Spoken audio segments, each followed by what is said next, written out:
අවසරයි ස්වාමීන් වහන්සේ.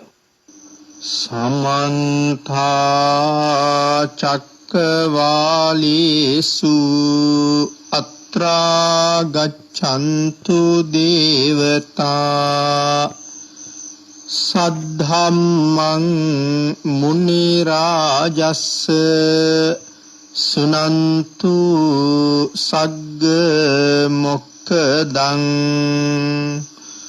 ධම්මස්සවන කාලෝ අයං බදන්තා ධම්මස්සවන කාලෝ අයං බදන්තා ධම්මස්සවන කාලෝ අයං බදන්තා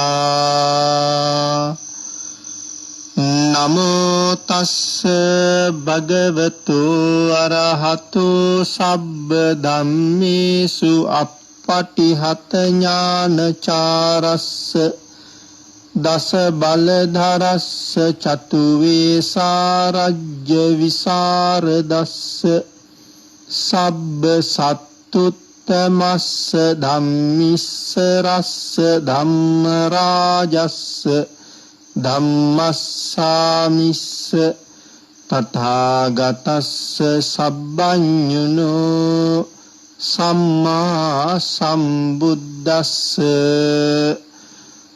නමෝ තස්ස භගවතු අරහතු සබ්බ ධම්මේසු පටිහත ඥානචාරස්ස දස බලධරස්ස චතු වේසාරජ්‍ය විසරදස්ස සබ්බ සත්තුත්තමස්ස ධම්මිස්ස රස්ස ධම්ම රාජස්ස ධම්මස්සාමිස්ස තථාගතස්ස සබ්බඤුනෝ සම්මා සම්බුද්දස්ස නමෝ තස්ස භගවතු අරහතු සබ්බ ධම්මේසු අප්පටිහත ඥානචාරස්ස දස බලධරස්ස චතු වේසාරජ්‍ය විසරදස්ස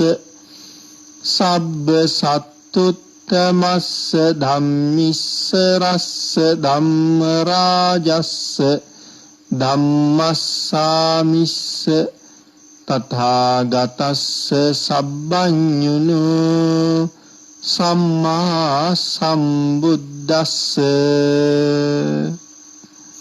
සද්ධර්ම ශ්‍රාවක කාරුණික ගුණගරුක බෞද්ධ පින්නතුනි අද ධර්මදේශනාවේ දායකත්වයේ දරන සදැහැති දායක පිරිසත් සමග ඔබ සියලු දෙනාම සූදානම් වෙන්නේ තවත් එක ධර්මදේශනාවක් ශ්‍රවණය කිරීම සඳහා.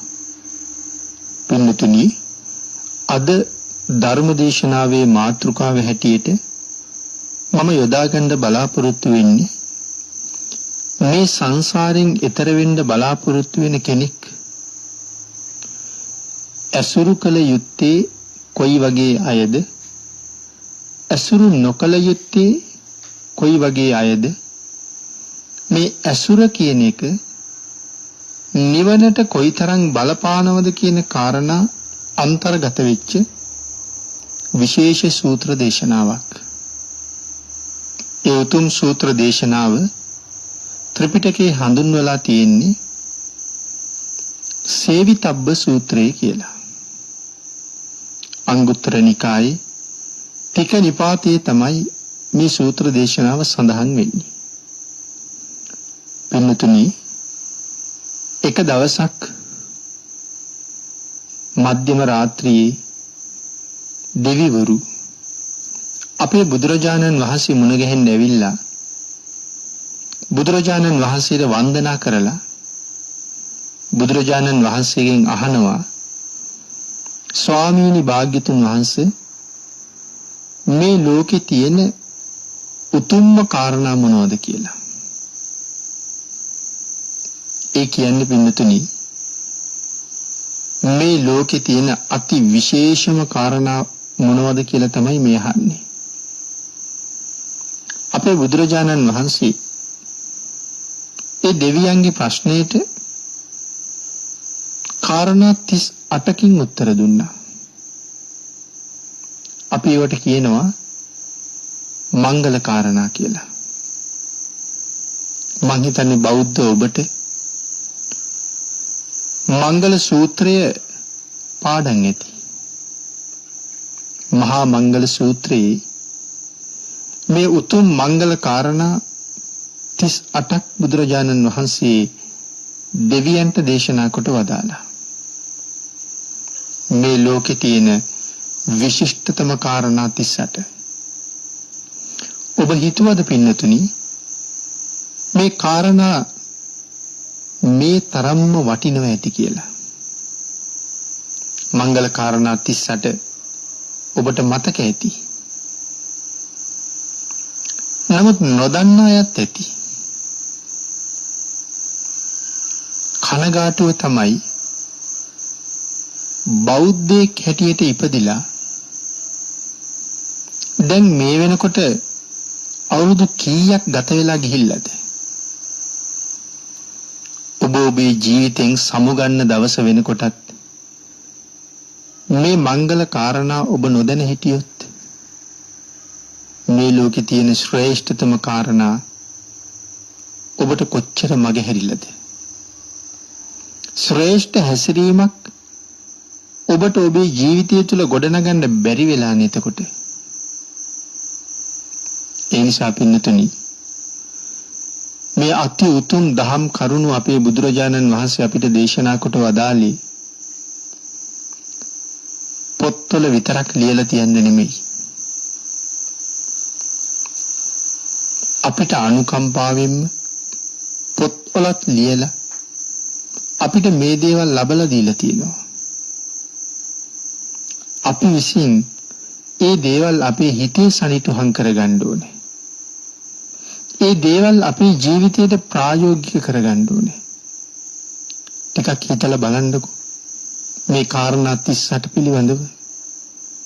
හොයලා කියවලා බලන්නකෝ මේ කාරණා 38 පිළිබඳව. මොන තරම් අපූර්ව කරුණු ටිකක් දෙතන අන්තර්ගත වෙලා තියෙන්නේ කියලා. නමුත් ඒ තරම් අපූර්ව කාරණා කොච්චරක් අපේ ජීවිතේ අපි මග හරිනවද කියලා හිතලා බලන්නකෝ. මේ ලෝකේ තියෙන විශිෂ්ටතම කාරණා අපි බොහොම ලේසියෙන් පහසුවෙන් කැමැත්තෙන් අත්හැරලා දානවා. සංසාරේ බොහෝ සීපින් කරලා ඒ රැස් කරගත්ත උතුම් කුසල් වියදම් කරලා මේ ශ්‍රේෂ්ඨ මනුෂ්‍ය ජීවිතය අපි ලබාගෙන තියෙන්නේ. සංසාරේ ඉපදිච්ච වාර ගාන මෙච්චරක් මෙපමණක් කියලා සීමාවක් නැහැ. ඒ තරක් පරක් පේන්නේදි සසර ගමන තුල ලෞතර බුදුරජාණන් වහන්සේලා අපට කොයිතරම් මග හැරෙන්නේ නැද්ද? බුද්ධ ශාසන අපට මුණ ගැහුණ වාර අඩුයි. බුද්ධ ශාසන අපට මග හැරුණ වාර වැඩි. ඒකට එක හේතුවක් තමයි බුදුරජාණන් වහන්සේලා ලෝකේ පහළ වෙන්නේ ඊ타ත්ම කලාතුරකින්. ඒ නිසාත් අපට බුද්ධාන්තර මුණ ගැහුනේ නැහැ. බුද්ධාන්තර මුණ නොගැහුණ නිසා අපි බොහෝම අකුසල් කරගත්තා. ඒ අකුසල් නිසා අපි නිරයවල් වල ඉපදුනා. තිරිසන් ලෝකවල ඉපදුනා. പ്രേත ලෝකවල අසුර ලෝකවල ඉපදුනා. අපි අපායේ ඉන්න කාලෙම බුදුරජාණන් වහන්සේලා ලෝකේ පහළ වෙලා පරිණිවන් පාවදාලා. අපි තිරිසන් වෙලා හිටපු කාලේ ලෞතර බුදුවරු ලෝකෙට පහළ වෙලා දහම් දේශනා කරලා පරිණිවන් පාවදාලා. අපි പ്രേතයෝ වෙලා හිටපු කාලේ අපි අසුරයෝ වෙලා හිටපු කාලේ ලෞතර බුදුවරු පහළ වෙලා පිරිනුවම් පාවදාලා. ඒ විදිහට සතර අපායේ හිටපු කාලෙත් අපට බුද්ධාන්තර මගහැරුණ පින්නතුනි. ඔය අතරේ සංසාරේ කරගත්ත මහා කුසල කර්මයක් පෙර ජීවිතෙත් නිරයට යන්න ලෑස්ති වෙනකොට ඒ නිරය මග හරස් කරලා මේ බුද්ධාන්තරේ අපිට මනුස්ස ජීවිතයක් තිලින කරලා තියෙනවා. හැබැයි ඒකවත් හුඟක් දෙනෙකුට තේරෙන්නේ නැහැ. බුද්ධාන්තරයක මෙවන් සම්මාදිට්ඨික මනුස්ස ජීවිතයක් ලබන්න අපි මොනතරම් වාසනාවන්ත වෙන්න ඇද්ද කියන කාරණාව. ඒක නොවැටහුණ නිසා තමයි තවමත් අපට ධර්මානුධර්ම ප්‍රතිපදාවට හරියටම අවතීර්ණ වෙන්න බැරි වුණේ. බුදුරජාණන් වහන්සේගේ ධර්මයට හරියටම කන් දෙන්න බැරි වුණේ. මේ ධර්මය මොකක්ද කියන එක හොයන්න කාලය යොදන්න බැරි වුණේ. පිනට ලැබුණ මේ ජීවිතේ අකුසලයෙන් නෙමෙයි කුසලයෙන්ම පුරවන්න ඕන පින්නතුනි. ඒ වෙනුවෙන් උනන්දු වුණා නම් මංගල කාරණා මොනවද කියලා දැනගෙන තමන්ගේ ජීවිතය ඒ උතුම් මංගල කරුණුත් එක්ක පොහොසත් කරන්න තිබුණා. ඒ නිසා තව තවත් පරක්කු නොවි භාග්‍යතුන් වහන්සේ දේශනා කරපු මේ ශ්‍රේෂ්ඨ කාරණා 38 මොනවද කියලා හොයාගන්න. ඒ දේශනා කරපු කරුණ වලට අනුව තමන්ගේ ජීවිතය පොහොසත් කරන්න. අසරණෙක් නොවි සරණක් ඇතුවම මෙලොවින් සමුගන්න මේ උතුම් කාරණා ඔබට මහත් පිටුවහලක් වෙන බව නොඅනුමානයි. පින්තුනි, ඒ උතුම් මංගල කාරණා 38 අතරිනුත් මේ ලෝකයේ අති ශ්‍රේෂ්ඨ උත්තරීතර කාරණා එකක් තව තියෙනවා. ඒ තමයි ඔබ මම අපි හැමෝම බලාපොරොත්තු වෙන ප්‍රාර්ථනා කරන උතුම් නිවන. මේ උතුම් මංගල කාරණා 38න්ම පින්නතුනි ඍජුව සහ වක්‍රව අපට පාර තනන්නේ ඒ උතුම් නිවන ළඟට යන්නමයි. ආන්ගේ නිවන කරා ගමන් කරන අනුපූර්ව ප්‍රතිපදාව අපේ භාග්‍යතුන් වහන්සේ අපිට මනාව පැහැදිලි කරලා දේශනා කරලා තියෙනවා. ආන් ඒ උතුම් නිවන් මාර්ගයේ අපිට බුදුරජාණන් වහන්සේ මුලින්ම දේශනා කළේ නැහැ පින්නතුනි පඬිතයන් ඇසුරු කරන්න කියලා. අපිට මුලින්ම දේශනා කරලා තියෙන්නේ බාලයන්ගේ ඇසුරෙන් අයින් වෙන්න කියලා. මංගල සූත්‍රයේ එහෙමනේ පටන් ගන්න තියෙන්නේ. අසේවනාච බාලාන. බාලයන් සේවනයෙන් අයින් වෙන එක උතුම් මංගල කාරණාවක්. දැන් බලන්න මේක තමයි පළවෙනිම මංගල කාරණාව. බාලයන් ඇසුරින් ඉවත් වෙන එක. මොනතරම් ශ්‍රේෂ්ඨද බාලයන්ගෙන් අයින් වෙන එක. භාග්‍යතුන් වහන්සේ අපිට දේශනා කරනවා බාලයන්ගෙන් අයින් වෙලා පණ්ඩිතානංච සේවනා. පණ්ඩිතයන් සේවනය කරන්න කියලා. තුන්වෙනිව සඳහන් කළා පූජාච පූජනීයානං ඒතං මංගල මුත්තමං. මේ තමයි මංගල සූත්‍ර දේශනාවේ පළවෙනි ගාථාව. මේ පළවෙනි ගාථාව ඇතුලේ උතුම් මංගල කාරණා 3ක් අන්තර්ගත වෙලා තියෙන බව දැන් ඔබට පැහැදිලි. හැබැයි පින්නතුනි කිව යුතු ඊටාම කනගාටුදායක කාරණාවකුත් තියෙනවා. ඒ තමයි මේ ශ්‍රේෂ්ඨ බුද්ධ වචනය තමන්ට වැටහෙන විදිහට විස්තර කරන්න උත්සාහ කරන අවස්ථාවලුත් දකින්න තියෙනවා. මේ නිර්මල ධර්මපරියාය හරි ගැඹුරුයි පින්නතුනි.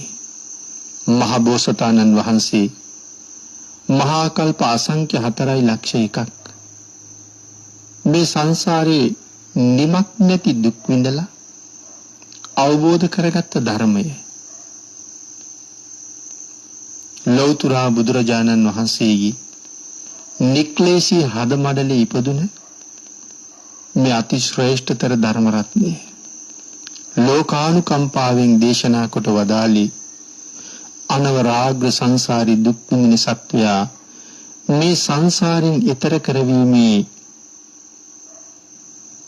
පරම පවිත්‍ර චේතනාව පදනම් කරගෙනමයි. ඒ අති උතුම් පරම ගම්බීර ධර්මයේ අපට වැටහෙන විදිහට නම් විස්තර කරන්න බෑ පින්නතුනි. භාග්‍යතුන් වහන්සේ අවබෝධ කරගත්ත ධර්මයේ භාග්‍යතුන් වහන්සේ දේශනා කරලා තියෙන විදිහටම තමයි අපට විස්තර කරන්න පුළුවන් වෙන්නේ. ඒ පුළුවන්කම තියෙන්නේ භාග්‍යතුන් වහන්සේගේ අවසරයේ ඇතුළේ විතරයි. ඒ සීමාවෙන් එළියට ගිහිල්ලා මේ ධර්මයේ කවදාවත් අපට විස්තර කරන්න පැහැදිලි කරන්න ඉඩ දීලා නැහැ. නොදන්නකම නිසා වරදින්න පුළුවන්. නමුත් හිතාමතා වරද්දනවා කියන එක නම් Tamanට ඕන හැටියට වෙනස් කරනවා කියන එක නම් අති දරුණු පාප කර්මයක්. පින්නතුනි එකම කරුණ අපේ බුදුරජාණන් වහන්සේ නොයෙක් තැන්වල ඊටම ගැඹුරට විස්තර කරලා තියෙනවා. එවන් කාරණාවක් තමයි මේ මහා මංගල සූත්‍ර දේශනාවේ තියෙන පළවෙනි ගාථා රත්නයත්. මංගල සූත්‍රයේ භාග්‍යතුන් වහන්සේ මේ ගාථා රත්නය දේශනා කළා. ඒ සූත්‍ර දේශනාවෙන් භාග්‍යතුන් වහන්සේ මේ ගාථා රත්නය විස්තර කළා. අසේවනාච බාලාණන් කියන කාරණාව මනාව පැහැදිලි කළා පළවෙනි මංගල කාරණාව. හැබැයි පින්නතුනි මංගල සූත්‍රයේ සඳහන් වෙලා තියෙන ප්‍රමාණයට වඩා වැඩි ප්‍රමාණයක් කරුණු දක්වලා ධම්මපද පාළියේ මේ කාරණාව විස්තර කරලා තියෙනවා. ඊටත් වඩා වැඩියෙන් කරුණු දක්වලා අපි අද ධර්ම මාතෘකාව හැටියට සාකච්ඡා කරන්න බලාපොරොත්තු වෙන මේ සේවිතබ්බ සූත්‍රය තුල මේ කාරණාව සම්බන්ධයෙන්ම කරුණු දක්වලා තියෙනවා. ආන්ගේ නිසා මතු පිටින් සරලව බලලා සමහරලාට අපිට මේක තේරුම් ගන්න අමාරුයි. සමහර වෙලාවට අහන්න ලැබෙනවා අසේවනාච බාලාණන් කියලා කීවේ බාලයන් ඇසුරු කරන එක නවත්තනවා කියන එක නෙමෙයි තවන් තුල තියෙන අකුසල් ඉවත් කරන එකයි කියලා. පණ්ඩිතානංච සේවනා කියලා කියන්නේ පණ්ඩිතයන් ඇසුරු කරන එක නෙමෙයි තමන්ගේ කුසල් සිත් සේවනය කරන එකයි කියලා. මේ කාරණා දෙක එහෙම විස්තර කළොත් ඊටාම දරුණු තවත් මිත්‍යා දෘෂ්ටියක් තමයි සමාජගත වෙන්නේ. හැබැයි පින්නතුනි මේ කාරණාව ඒ විදිහටම විස්තර කරගෙන ගියොත් මේ ගාථා රත්නයේ තියෙන තුන්වෙනි පදයේ විස්තර කරන්න බැරුව යනවා. කෙනෙකුට වැරදුනත් එතෙන්ට එනකොට Tamanට වැරදුනා කියලා තේරෙන්න ඕනේ. මේ විස්තර කෙරෙන හැටියට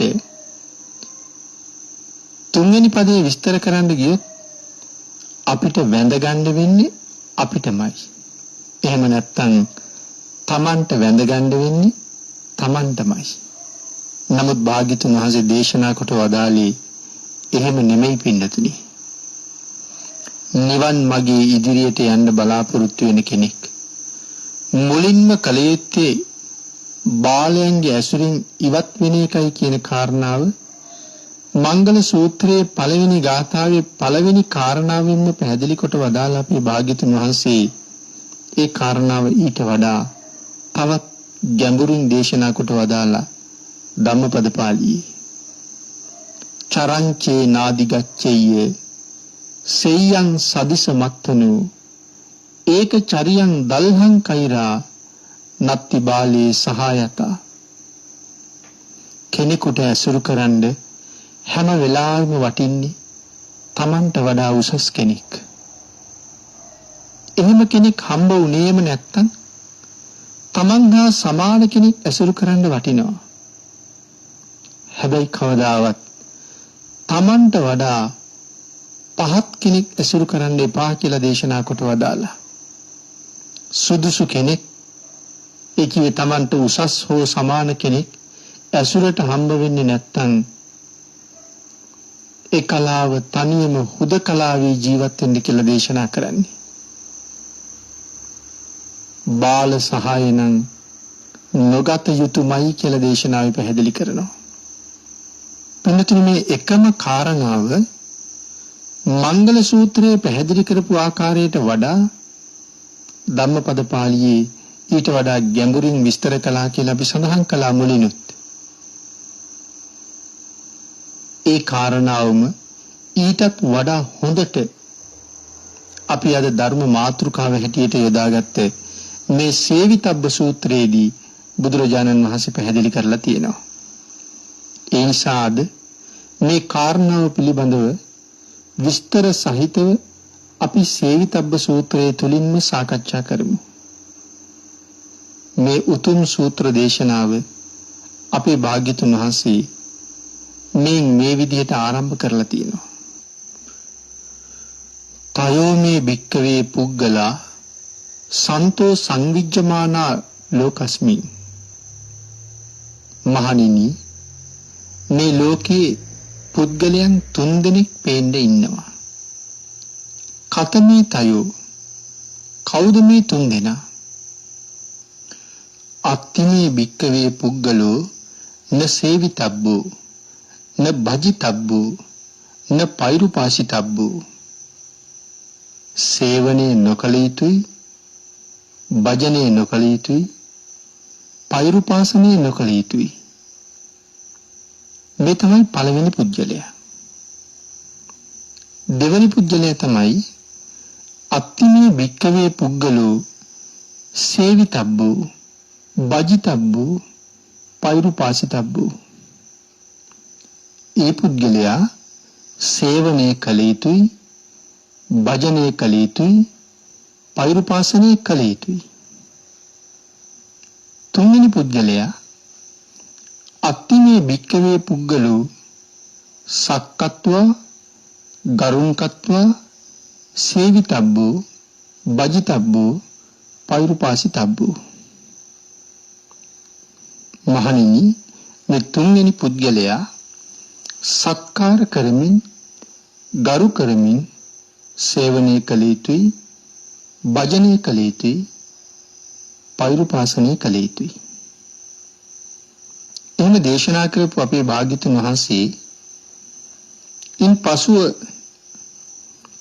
පසුව නැවතත් දේශනා කරනවා, මහණෙනි, මොන පුද්ගලයාද සේවනයේ නොකළ යුත්තේ? මොන පුද්ගලයාද භජනයේ නොකළ යුත්තේ? මහණෙනි, මොන පුද්ගලයාද පෛරුපාසනයේ නොකළ යුත්තේ? කියන ප්‍රශ්නය බුදුරජාණන් වහන්සේම භික්ෂුන් වහන්සේලාගෙන් අහලා බුදුරජාණන් වහන්සේම පිළිතුරක් සපයනවා. ඉද භික්කවේ ඒකච්චෝ පුද්ගලෝ, මෙහි භික්ෂූනි එක පුද්ගලෙක්, හීනෝ හෝති සීලේන සමාධිනා පඤ්ඤාය. සීලෙන්, සමාධියෙන්, ප්‍රඥාවෙන් හීනයි. තමන්ට වඩා සීල, සමාධි, ප්‍රඥා මේ ගුණ ධර්ම වලින් මේ පුද්ගලයා හීනයි. තමන් තරම් සිල් රකින්නේ නැහැ. තමන්ට තරම් හිතේ එකඟ බවක් නැහැ. ඒ වගේම තමන්ට තරම් ප්‍රඥාවකුත් නැහැ. මෙන්න මෙවැනි පුද්ගලයන්ව සේවනය කිරීම, භජනය කිරීම, පෛරුපාසනය කිරීම නොකළ යුතුයි. පින්දුනි, එවන් පුද්ගලයන් අනුකම්පාව උදෙසා විතරක් ඇසුරු කරන්න අවසරයක් තියෙනවා. තමන්ට ප්‍රයෝජනයක් ගැනීම සඳහා ඇසුරු කරන්න අවසරයක් නැහැ. කෙසේ හෝ ඔවුන් සිල්වතුන් බවට පත් කරන්න, කෙසේ හෝ ඔවුන් සමාධි සම්පන්නයන් බවට පත් කරන්න, කෙසේ හෝ වුන් ප්‍රඥාවන්තයන් බවට පත් කරන්න. ඒ කාර්ය කිරීම සඳහා අනුකම්පාව උපදවලා ඔවුන්ට පිහිට වෙන්න පුළුවන්. ඒ කාර්ය සම්පූර්ණ කිරීම සඳහා ඔවුන් ඇසුරු කරන්න පුළුවන්. එහෙම නැතුව ඔවුන්ට මගින් ප්‍රයෝජනයක් මිස ඔවුන්ගෙන් මට ප්‍රයෝජනයක් සඳහා ඇසුරු කරන්න එපා කියලා තමයි සඳහන් කරන්නේ. ඒකට හේතුව තමයි පින්තුනි මේ දෙන්නම තම තමන්ගේ දේවල් ඔවුනොවුන් අතින් කියා ගන්නවා. තම තමන්ගේ දේවල් කරනවා. එහෙම වුණාම එක්කෙනෙක් තව කෙනෙක්ගේ පැත්තට ඇදෙනවා. අනිත් කෙනත් අනිත් කෙනාගේ පැත්තට ඇදෙනවා.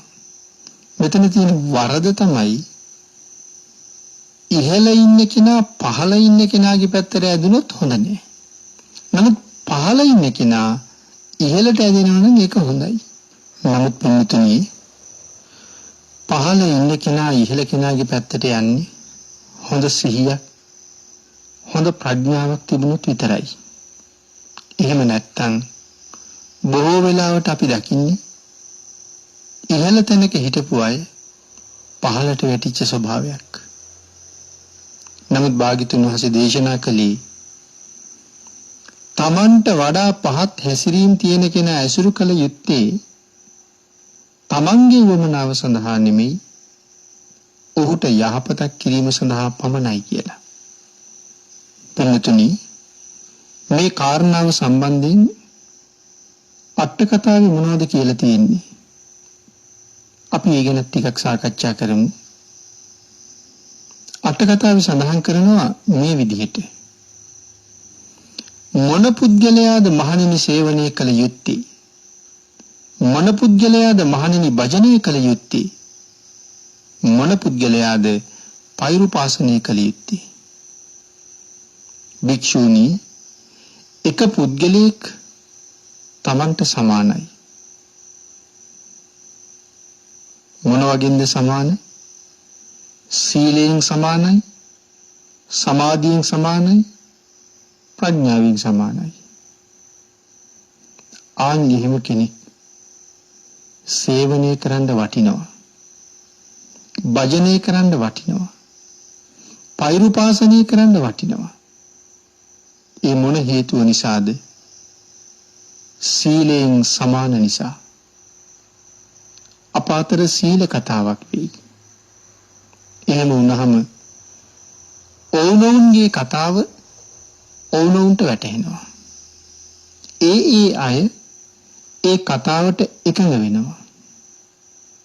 පන්සිල් රැකගන්න ඕනේ කියලා කවුරු හරි කතාවක් පටන් ගත්තාම එහෙම අය කවදාවත් ඒකට විරුද්ධ වෙන්නේ නැහැ. එකඟ වෙලා කැමැත්ත නිසා කතාව දිගටම පවත්වාගෙන යනවා. සිල් රැකීම සම්බන්ධ වාදයක් නැහැ. හැමෝම සිල් රැකින්න කැමතියි. හැමෝම ඒකට ප්‍රියයි. කවුරුවත් මැද්දෙන් ප්‍රශ්න අහන්නේ නැහැ. කවුරුවත් ඒ ගැන තර්ක කරන්නේ නැහැ. ඔය කියන විදිහට ඔය සිල් රකින්න පුළුවන්ද? සිල් රැකපු අය හිටියද? එහෙම අය තවත් ඉන්නවද? මේ විදිහේ කිසිම තර්කයක් ගොඩනගන්නේ නැහැ. පන්සිල් ආරක්ෂා කරගත යුතුයි කියලා කතා කළොත් සියලු දෙනාම එක හඬින් යහුම්කන් දෙනවා. සියලු දෙනාම ඒකට කැමතියි. සියලු දෙනාම ඒකට උනන්දුයි. ඇසුරු කළ යුත්තේ එවන් අය. සීලයෙන් විතරක් නෙමෙයි පින්නතුනි, සමාධියෙන් සමානයි නම් ඒ කාරණාවත් එහෙමයි. මේ වගේ සමාධිය මේ විදිහට ලබන්න පුළුවන්. ඒ සඳහා මේ විදිහේ අරමුණ ප්‍රමාණවත්. මෙච්චර පමණ කාලයක් ඒ සඳහා ගත කරන්න වෙනවා. ඒ වගේම ඒකට සමවදින්නේ මෙහෙමයි. එහි ආනිසංස මෙහෙමයි. ඒකට බාධා වෙන කරුණු මෙන්න මේ දේවල් මේ සමාධියට බාධා කරනවා.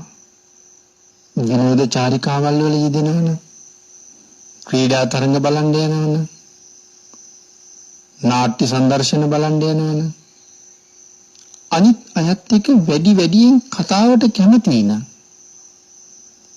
මේ කාරණා මේ සමාධියට හානි කරයි.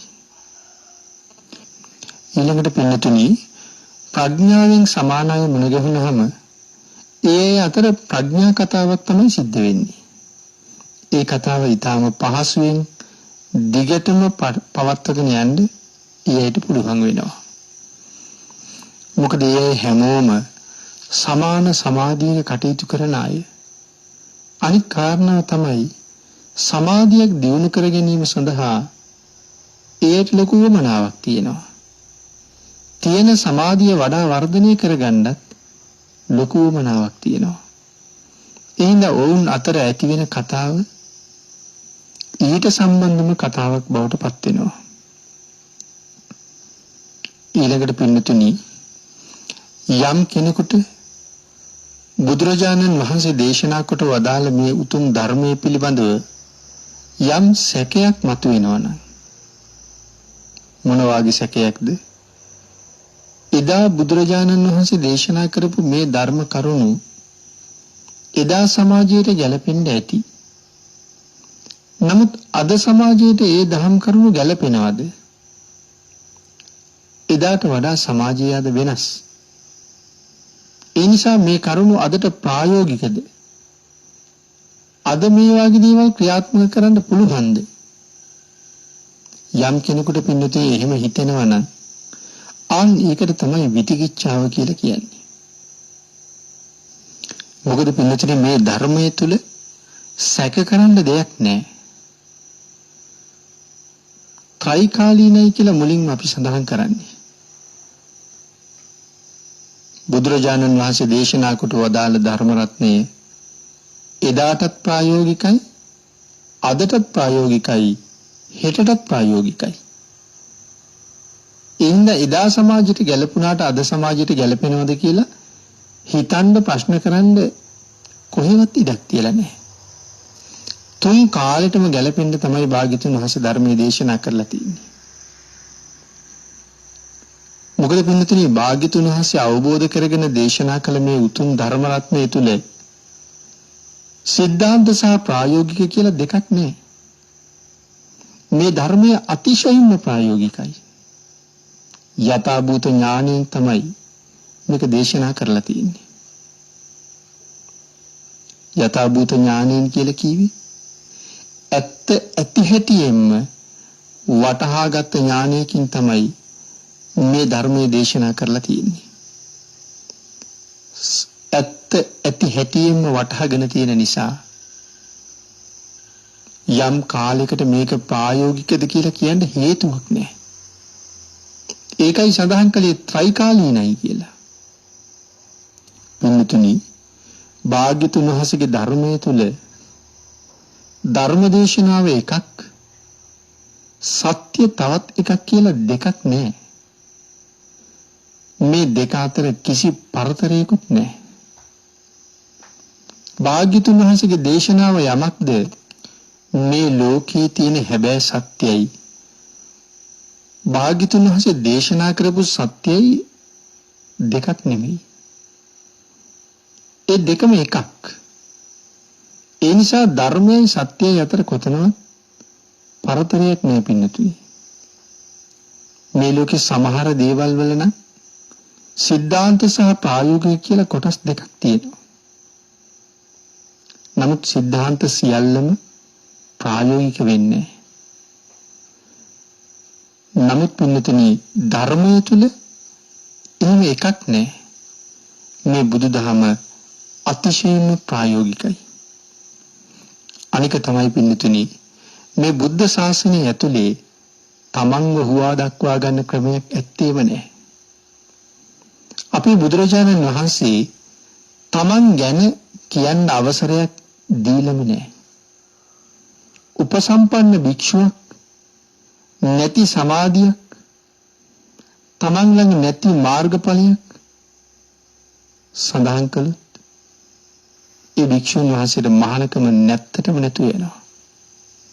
පරාජිකා වෙනවා කියලා සඳහන් කරලා තියෙන්නේ. උත්තරී මනුෂ්‍ය ධම්ම පරාජිකාව කියලා සඳහන් කළේ මේකට.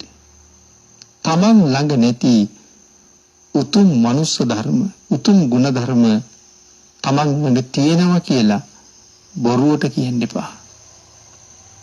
කොයිතරම් ගැඹුරු තැනකද තියෙන්නේ. නැති ගුණ කියන එක මහානකම නැති වෙන්න තරම් හේතුවක්. පින්තුනි, තමන් ළඟ ඒ ගුණ තියෙනවා නම් ඒත් කියන්න අවසරයක් නැහැ. තියෙන ගුණය කිව්වොත් ඒත් අවතක් වෙනවා. ඒ ගැන පින්තුනි පාචිත්‍ය පාළියේ 74 වෙනි පිටුවේ සඳහන් කරලා තියෙනවා. පින්තුනි, මේ ශාසනය මොනතරම් අපූර්වද?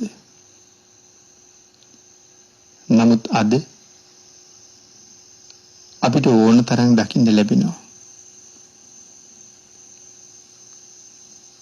ධර්මයේ පිළිබඳව හරියටම දන්නේ නැති, ශාසනය පිළිබඳව හරියටම දන්නේ නැති, මේ ශාසනයේ ශ්‍රේෂ්ඨත්වය හඳුනාගත්තේ නැති මේ මිත්‍යා දෘෂ්ටික පිරිස් මුලින්ම පටන් ගන්නේ තමන්ගේ ශ්‍රාවකයන්ට තමන්ගේ මාර්ගඵල ගැන කියන එක. ඒ ශ්‍රාවක පිරිසත් බුද්ධ ධර්මය ගැන දන්නේ නැති හින්දා එහෙම කියාම ඒක ඉහළින්ම පිළිගන්නවා. ධර්මයේ දන්නවනම් පින්නතුනි කවදාවත් එවන් අය ළඟට යන්නේ නැහෙනි. ධර්මයේ නොදන්න පිරිසක් නිසා ඒගොල්ලෝ මහ ඉහළින් සලකන්න පටන් ගන්නවා. නමුත් පින්නතුනි, ඔය මිත්‍යා දෘෂ්ටි පිටිපස්සේ යන කිසියම්ම හරි කෙනෙකුට මේ ධර්මයේ පිළිබඳව අල්ප මාත්‍ර අවබෝධයක් තියෙනවා නම් ඒ අය දැනගෙන ඉන්නේ මේ බුදු දහම තුල තමන් හුවා දක්වන ක්‍රමයක් නැහැ කියලා. යම් කෙනෙක් තමන් ගැන කියනවා නම්, තමන්ගේ උසස් ගුණ ගැන කියනවා නම්, තමන්ගේ දියුණුව ගැන කියනවා නම් හැබෑවටම ඒ බුදුදහම කෙනෙක් වෙන්න පුළුවන්ද කියලා ප්‍රශ්නයක් ඇති වෙනවා. මහ රහතන් වහන්සේලා ළඟ පවා ප්‍රාර්ථනා දෙකක් තියෙන බව ධර්මයේ සඳහන් කරනවානේ. මොකද්ද රහතන් වහන්සේලා ගාව තියෙන ප්‍රාර්ථනා දෙක? පින්තුනි, පළවෙනි ප්‍රාර්ථනාව තමයි තමන් රහත් වෙලා බව මේ ලෝකේ කිසිම කෙනෙක් නොදැනගනිත්වා කියන එක. දෙවෙනි ප්‍රාර්ථනාව තමයි මම ලැබූ ඒ උතුම් රහත් බව අනික් සියලු දෙනාටම ලැබේවා කියන එක. එතකොට මේ සංසාරේ කෙරවල කරපු ඒ උතුම් මහරහතන් වහන්සේවත් තමන් වහන්සේ රහතන් වහන්සේ නමක් කියන බව කිසිසේත්ම කියලා නැහැ. ඒක තමයි මේ ශාසනයේ හැටි. ඒකයි මේ ශාසනය මේ තරම් ශ්‍රේෂ්ඨ. ඒක තමයි මේ ශාසනයේ ක්‍රමය. භාග්‍යතුන් වහන්සේ දේශනා කරලා තියෙන්නේ එහෙමයි. පින්තුනි, මේ ධර්මය අපට ඕන විදිහට වෙනස් කරන්න බෑනේ. මේ ධර්මය අපට දේශනා කරන්න පුළුවන් වෙන්නේ බුදුරජාණන් වහන්සේ අවසරයක් දීලා තියෙන නිසා මිසක් නැත්තම් අපට මේ දේශනාව කරන්නවත් අවසරයක් නැහැ. මොකද මේක අපි හොයාගත්ත එක නෙමෙයිනේ. සම්පූර්ණ මේ ධර්මය හොයාගත්තේ බුදුරජාණන් වහන්සේ. මහා කල්ප අසංඛ්‍ය ගණන් පරීක්ෂණ කරලා, නිරීක්ෂණ කරලා, නිගමනය කරලා තීන්දුව කරලා තියෙන්නේ. මේකේ තව වෙන කෙනෙකුට අතරින් පතරේ අඩුපාඩු හදන්න මොකවත් නැහැ. ආර්ය පරිශ්‍රණය හරියටම කරලා තියෙන්නේ. ඒ පරිේශණي හරියටම නිමා කරලා තියෙන නිසා තව කෙනෙකුට මේකට අලුතින් යමක් කොහොමවත් නෑඳන්න බෑ. හැබැයි ඇලපිල්ලක්වත් අයින් කරන්න පුළුවන් කමකුත් නෑ. කොහොමද භාග්‍යතුන් වහන්සේ අපිට මේක දේශනා කරලා තියෙන්නේ? අපට ධම් දේශනා කරන්න අවසරය දීලා තියෙන්නේ. භාග්‍යතුන් වහන්සේගේ ධර්මයේ අනුන්ට දේශනා කරන්න කියලා බුදුරජාණන් වහන්සේ අවසරයක් දීලා තියෙනවා. විස්තර වශයෙන් දේශනා කරන්න පුළුවන්, හැබැයි තියෙන විදිහටම වෙනස් කරලා දේශනා කරන්න බෑ. ඒක පැහැදිලි කරලා තියෙනවා පින්නතුනි මේ විදිහට. යතාසුතං යතා පරියත්තං ධම්මං විත්තරේන පරේසංදේශීත කියන මෙන්න මේ ක්‍රමයට ධර්ම දේශනා කරන්න කියලා තමයි අපිට අවසරයක් දීලා තියෙන්නේ. ඒතර මොකද්ද මේ යතාසුතං කියලා කිව්වේ? යම් විදිහකින් අහලා තියෙනවා නම් යතා පරියත්තං භාග්‍යතුන් වහන්සේ යම් විදිහකට දේශනා කරලා තියෙනවා නම් ආන්‍ය ධර්මයේ භාග්‍යතුන් වහන්සේ දේශනා කරපු ධර්මයේ රහතන් වහන්සේලා විසින් මුඛ පරම්පරාවෙන් ආරක්ෂා කරගෙන ආපු මේ ධර්මයේ විත්තරේන පරේසංදේශේත විස්තර වශයෙන් දේශනා කරන්න අවසරයක් දීලා තියෙනවා. ධර්මයේ වෙනස් කරන්න නම් අවසර දීලම නැහැ පින්නතුනි. Tamanට වැටහුණ දේ ගැන කියන්න අවසර දීලත් නැහැ. Taman ගැන යමෙක් ඇහුවොත් Taman ගැන කියන්න අවසරයක් දීලත් නැහැ. Taman ගැන අහනවා නම් කෙනෙක් ස්වාමීනි භාවනා කරනවද? එහෙම නැත්නම් ගිහි කෙනෙක්ගෙන් උනත් අහන්න පුළුවන්. කොච්චර කාලෙක ඉඳලා භාවනා කරනවද? දවසකට කොච්චර වෙලාවක් භාවනා කරනවද? මොනවද කරන භාවනා? දැන් කොච්චර දියුණු වෙලාද? සමාධියක් තියෙනවද? මෙහෙම ප්‍රශ්න අහනවා හරියට. නමුත් භාග්‍යතුන් වහන්සේ දේශනා කරලා තියෙන්නේ ඒවට උත්තර දෙන්න යන්න එපා කියලා. එහෙමත් කියන්න තියෙන්නේ Taman ගැන කියන්න භාග්‍යතුන් වහන්සේ අවසර දීලා නැහැ කියලා. එතකොට පින්නතුනි මේ ශාසනයේ පිළිවෙල ප්‍රතිපදාව එහෙමනම් ඔබ හිතන්නකො යම් කෙනෙක් Taman ගැන කියාගෙන යනවා නම් එවන් අය ගැන අපි ආයශරයක් හිතන්න ඕනේ නැද්ද? පැහැදිලිවම හිතන්න වෙනවා. මොකද බුදුරජාණන් වහන්සේ මේ කාරණාව සම්බන්ධයෙන් ඉතා දැඩිව නීති පනවලා තියෙනකොට ඒ දැඩිව කියලා කිව්වේ නැති ಗುಣ ප්‍රකාශ කළොත් මහානකම නැත්තරම නැතු වෙනවා කියලා දේශනා කළේ. පරාජික වෙනවා උපසම්පදා භික්ෂුන් වහන්සේ නමක් නා. ඒ තරම් ගැඹුරට කරුණු ප්‍රකාශ කරලා භාග්‍යතුන් වහන්සේ දේශනා කරලා තියෙනකොට යම් කෙනෙක් කියාගෙන යනවනම් මම මාර්ගඵල ලැබලා ඉන්නේ. මට මෙහෙම අහසින් යන්න පුළුවන්. 이르දි ප්‍රාතිහාර්ය දක්වන්න පුළුවන්. පහුගිය කාලේ අන්තර්ජාලෙත් ওই වගේ කතා තිබ්බා. මේ රටේ නම් ඒ වගේ කතා ඕන තරම් තියෙනවා. නමුත් ඉතින් මේ රටේ කී දෙනෙක් ඒ පස්සෙන් යනවද? ඉතින් මේ රටේ ඒක ලොකු අරුමයක් පුදුමයක් නෙමෙයි. නමුත් ඒක බුද්ධ ශාසනය නෙමෙයි කියන කාරණාවයි කියන්න ඕනේ. ශාසනය නම් එහෙම Taman ගැන කියන්නේ කියලා කොතනවත් භාග්‍යතුන් වහන්සේ අවසර දීලා නැහැ. අදුතරමේ මම භාවනා කරන කෙනෙක් කියලාවත් කියන්න බෑ. මම භාවනා කරන්න කැමතියි කියලාවත් කියන්න බෑ. පින්නතුනි නමුත් යම් කෙනෙක් එහෙම කියනවා නම් ඒ පුද්ගලයා මේ බුද්ධ ආගමේද මේ බුද්ධ ආගමට අනුකූලද? ඔහු සම්මා දිට්ඨිකයෙක්ද? එහෙම නැත්නම් මිත්‍යා දෘෂ්ටිකයෙක්ද? මේ කාරණාව දැනගන්න හරි ලීසි. ඒ භාග්‍යතුන් වහන්සේ දේශනා කරපු තැන නෙමෙයි නම් ඉන්නේ. භාග්‍යතුන් වහන්සේගේ අවවාදයට නෙමෙයි නම් කීකරු මිත්‍යා දෘෂ්ටිකයිනේ. මේ ශාසනයෙන් පිටෙනේ. ඒකයි සඳහන් කළේ ඒ අය අඳුර ගන්න හරි ලීසි කියලා. හැබැයි පින්නතුනි මෙතන අපි දැනගත යුතු කාරණාවකුත් තියෙනවා. භික්ෂූන් වහන්සේලා සම්බන්ධයෙන් අරගත්තාම තමන්ට වඩා වස් වලින් වැඩිමහලු භික්ෂූන් වහන්සේ නමක් ඇහුවොත් එවන් කාරණාවක් තමන්ගෙන් ඒකට උත්තර දෙන්න ඕනේ.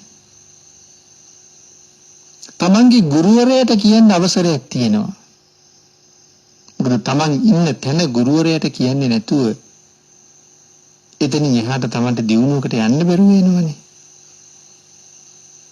ගුරුවරයාට කියන්න පුළුවන්.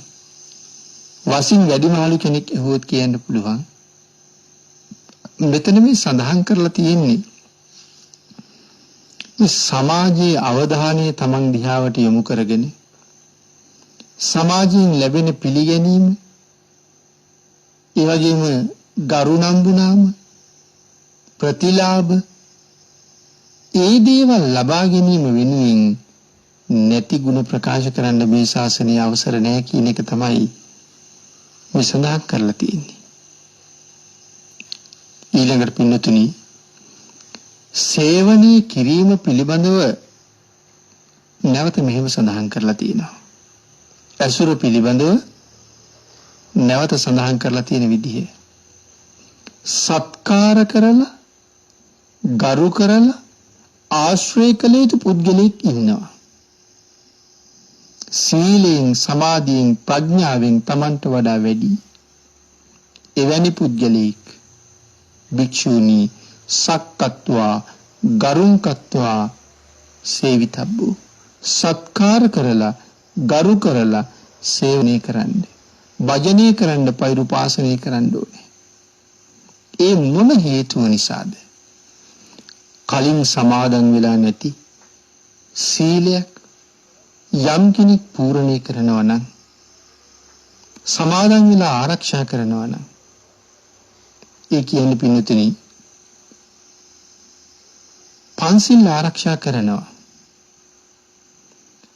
නමුත් තාම අටසිල් දසසිල් මේ වගේ සිල් ආරක්ෂා කරන්න බැරි වෙලා තියෙනවා.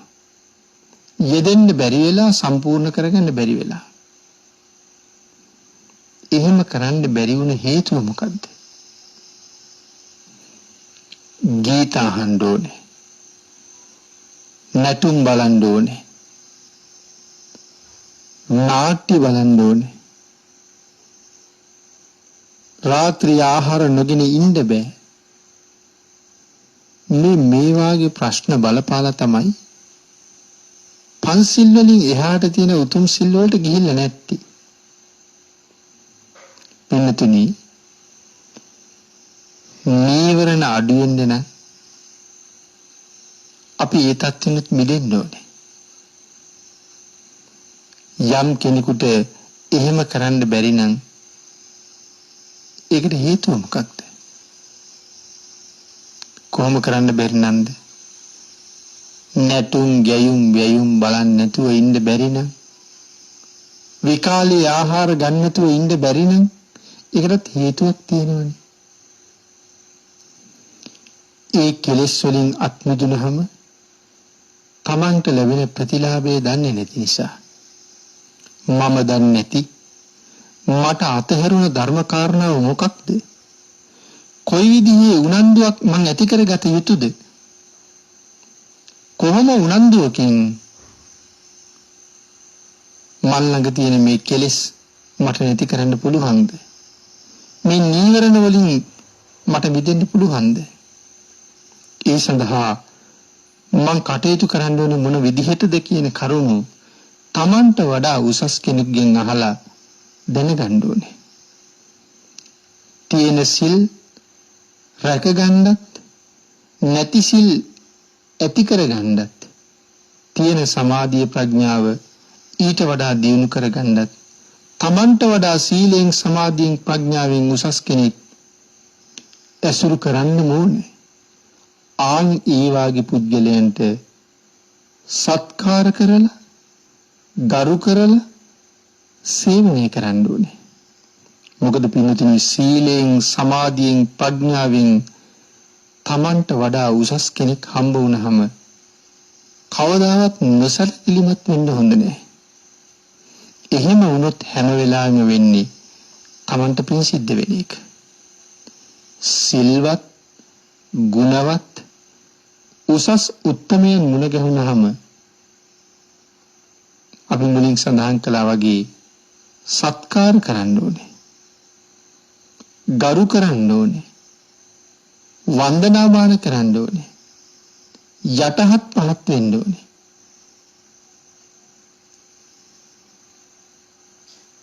එහෙම නුනොත් තමයි නිතර අපි දිහාවට පින් ගලන්න පටන් ගන්නෙ ඒ සම්බන්ධයෙන්.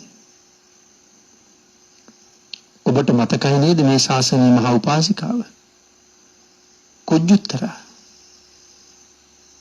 කුදු උත්තරා පස්සේ කාලේ නම පට බැඳෙන්නේ. උත්තරා කියලා කියන්නේ 16ක්. කුජුත්තරා කියලා කිව්වේ 16කට. ඒකට මහ ලොකු ප්‍රඥාවක් තියෙන කෙනෙක්. නමුත් කුජුත්තරාව 16ක් බවට පත් වුණේ ඇයි? කුදු තැනැත්තියක් බවට පත් වුණේ ඇයි? ඒකට හේතුව තමයි සංසාරේ වෙන ඈත භවයක මේ කුජුත්තරා රාජකුමාරිකාවක්. ඒක බුද්ධෝත්පාද කාලයක්. මේ රජමාලිගාවට හැමදාම පිණ්ඩපාතේ වඩිනවා රහත් මෙහෙණින් වහන්සේනම. ඒ රහතන් වහන්සේ මේ රාජකුමාරිත් එක්ක බොහොම කුළුපගයි. කොයිතරම් ලෙන්ගතුද කුළුපගද කියනවනම් මාලිගාවට වැඩියහම කෙලින්ම රාජකුමාරිගේ සිරියහනටම වඩිනවා. ඉතින් එක දවසක් මේ රහත් භික්ෂුණීන් වහන්සේ ඇගේ සිරියහනට වැඩම කරන වෙලාවේ රාජකුමාරිගේ ඇය මේ ඇඳුම් අඳුමින් ඉන්න වෙලාව කැඩපතෙන් දැක්කා රහත් මෙහෙණින් වහන්සේ කුටිය ළඟට තමන්ගේ සිරියහන් ගබඩාව ළඟට ආවා කියලා. ආන් මේ වෙලාවේ සේවකයෙක් ළඟ හිටපු නැති හින්දා රහත් මෙහෙණින් වහන්සේට සඳහන් කළා ඔය ඇඳ උඩ තියෙන පනාව දෙන්න කියලා. තමන්ට සැරසෙන්න අවශ්‍ය උපකරණ ටික තියෙන පැස එතන තියෙනවා. ඒකෙන් පනාව දෙන්න කිව්වා. ඇයට සිහි නැති වුණාට රහතන් වහන්සේ ඉන්නේ සිහියෙන්නේ. ආන් ඒ නිසා රහතන් වහන්සේ අදිෂ්ඨාන කරලා බැලුවා මොකද වෙන්නේ කියලා. ඉල්ලපු දේ දුන්නේ නැත්තම් ඇයට කේන්ති යනවා. රහතන් වහන්සේ නමක් සම්බන්ධයෙන් කේන්ති ගත්ත නිසා කල්ප ගානකට නිරේ උපදිනවා. දුන්නොත් මොකද වෙන්නේ? රහතන් වහන්සේ නමකගෙන් වැඩගත්ත නිසා 16ක් වෙනවා.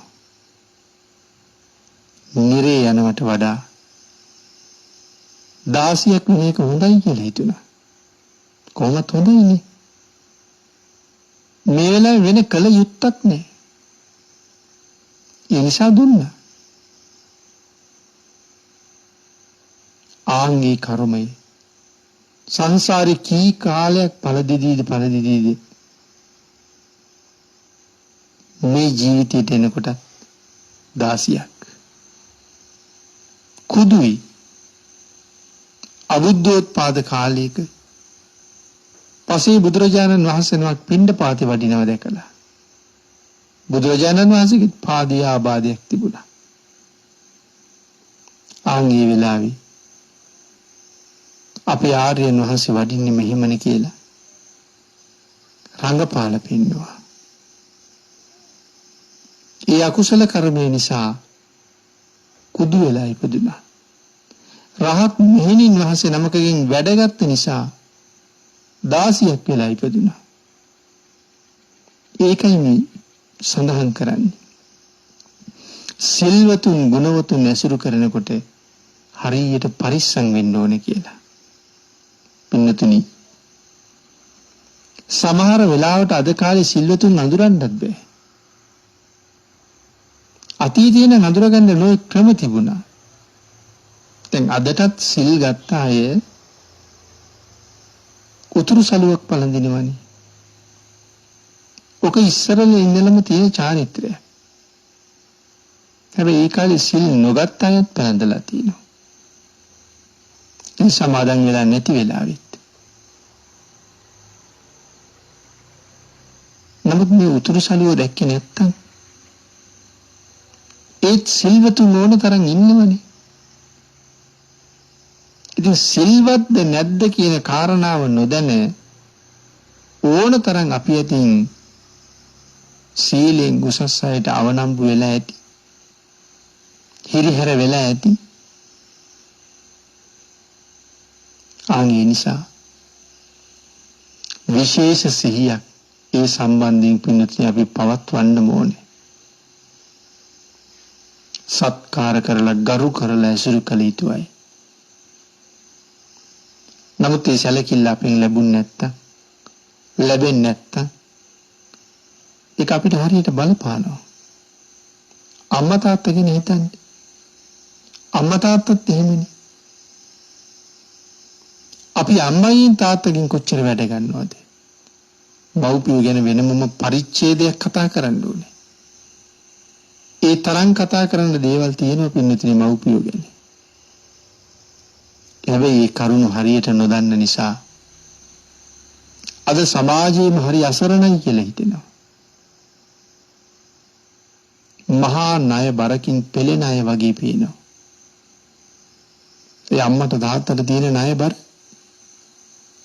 කවුද කවද්ද ගෙවන්නේ? ඉතින් අපේ බුදුරජාණන් වහන්සේ තමයි ගෙවන ක්‍රමයක්, ගෙවිය හැකි ක්‍රමයක් දේශනා කොට වදාළේ. ආන්ගේ නිසා පින්නතුනි මව්පියන් සම්බන්ධයෙන් කටයුතු කරනකොටත් ඊටාම යටහත් පහත් ඇවුතුම් පැවුතුම් ඇතුව විසගෝර සර්පෙක් ළඟට යනවා වගේ මහ ගිනි කඳක් ළඟට යනවා වගේ මව්පියන් ළඟට යා යුත්තේ.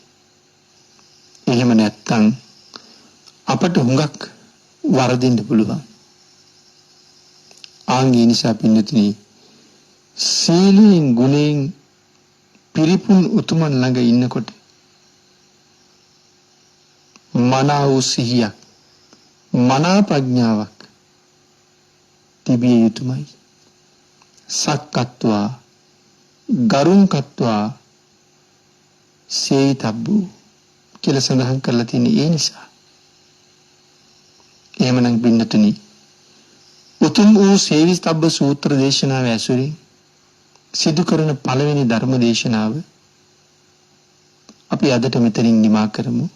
පින්නතුනි ධම්මනදී තිත්ත ධර්ම දේශනා මාලාවේ අද ධර්ම දේශනාවේ දායකත්වයේ දරනු ලබන්නේ නම්බර 878 B ශ්‍රී දේවානන්ද පාර තුම්බෝවිල පිළියන්දල ලිපිනෙහි පදිංචි ඒ.ඩී. ආයුපාල මහත්මයා විසින්.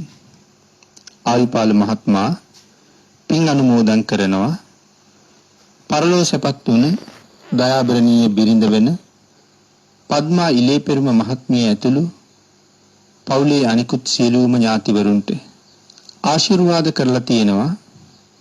මෙම ධර්මදේශනා මාලාව දීර්ඝ කාලයක් එක දිගට සිදු කරනු ලබන දේශකයන්න් වහන්සේටත් ඒ උතුම් ධර්මදේශනා මාලාව සංවිධානය කරන සරත් ශාන්ත දේශප්‍රිය මහත්මයා ඇතුළු පවුලේ සියලු දෙනාටමත් ආයුපාල මහත්මයාගේ පවුලේ සියලු දෙනාටමත් රත්නත්‍රි ආශිර්වාදයේ ප්‍රාර්ථනා කරමින් කොරෝනා වසංගතයෙන් පීඩා විඳින ලක්වැසි ලෝවැසි සියලු දෙනාටම තුනුරුවන්ගේ ආශිර්වාදයෙන් ඉක්මන් සුවය ලැබේවා කියලත් ආයුපාල මහත්මයා විසින් ප්‍රාර්ථනා කරලා තියෙනවා.